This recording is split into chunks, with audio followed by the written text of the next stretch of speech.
नमस्कार दोस्तों, मैं हूं नवीन पाटीदार और आप देख रहे हैं voice of MP. Madhya Pradesh की सियासत में जिस तरीके से अगर बात करें तो प्रदेश की बात करें या फिर देश की बात करें, जिस तरीके से भारतीय जनता पार्टी के जो आंकड़े निकल के आए, जो सीटें निकल के आए, उसके बाद चौंका देने वाली बातें निकल के आ रही है। पार्टी के जो बड़े नेता हैं, खासकर अगर बात करें तो मध्य प्रदेश की सियासत में जब भी रघुनंदन शर्मा बोलते हैं तो एक बड़ा बवाल खड़ा हो जाता है। और जिस तरीके से उन्होंने एक निजी चैनल को इंटरव्यू दिया, उसके बाद मध्य प्रदेश के साथ देश की राजनीति में जो है भूचाल आ गया। उन्होंने कई सवाल इंडिया गठबंधन को लेकर किए हैं कि अगर ये बैसाखियों में चलने वाली सरकार हो गई है, इस सरकार में गांठ पड़ चुकी है, स्वतंत्रता की सरकार नहीं है। जिस तरीके से जो हमने काम करने थे, जो आंकड़ा हमें छूना था वो हम तक नहीं छू पाया। भले नारा हमने 400 का दिया था, लेकिन हमें 272 तक तो पहुंचना था, लेकिन हम 240 तक ही जाके रुके। इसका कारण जो है पार्टी में कोई कमियां रही, इस तरह की बात उन्होंने कही है। साथ ही अगर बात करें तो उन्होंने ये भी कहा कि अब हमें बैसाखियों के सहारे सरकार चलानी होगी। जिस तरीके से जो इंडिया गठबंधन जो सरकार बनी उसे लेकर उन्हें हमला बोला। साथ ही अगर बात करें तो उन्होंने जिस तरीके से मध्य प्रदेश में जो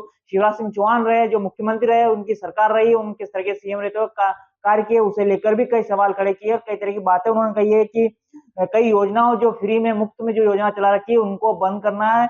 इस तरह की बात उन्होंने कही है कि जो नए सीएम है डॉक्टर मोहन यादव, उनको इस पर ध्यान देना चाहिए और जिस तरह मुफ्त में जो रेवड़ियां बांटी जा रही है उस पर रोक लगनी चाहिए। साथ ही अगर बात करें तो जिस तरीके से मध्य प्रदेश में जो हर बात ब्यूरोक्रेसी को लेकर जो मामले सामने आते हैं, किस तरीके से प्रशासनिक अधिकारी जो है जनता की नहीं सुनते हैं, मंत्रियों की नहीं सुनते हैं, विधायकों की नहीं सुनते हैं, उसे लेकर भी उन्होंने कई सवाल खड़े किए। और जिस तरीके से उन्होंने कहा कि डॉक्टर मोहन यादव जो सीएम है उनको इस पर ध्यान देना चाहिए और प्रशासनिक मशीनरी के भरोसे न रहते हुए खुद को निर्णय लेने चाहिए। ऐसे निर्णय लेने चाहिए जो एक इतिहास बने, गवाह। प्रशासनिक मशीनियों के सामने जिस तरीके से तस्वीरें सामने आती है वो चौंका देने वाली, ऐसी बात उन्होंने कही। साथ ही अगर बात करें तो भारतीय जनता पार्टी के कार्यकर्ताओं की जो पीड़ा है, जो दर्द होता है, उसे लेकर भी उन्होंने कहा है कि भारतीय जनता पार्टी अब ऑफिशियल पार्टी बन चुकी है।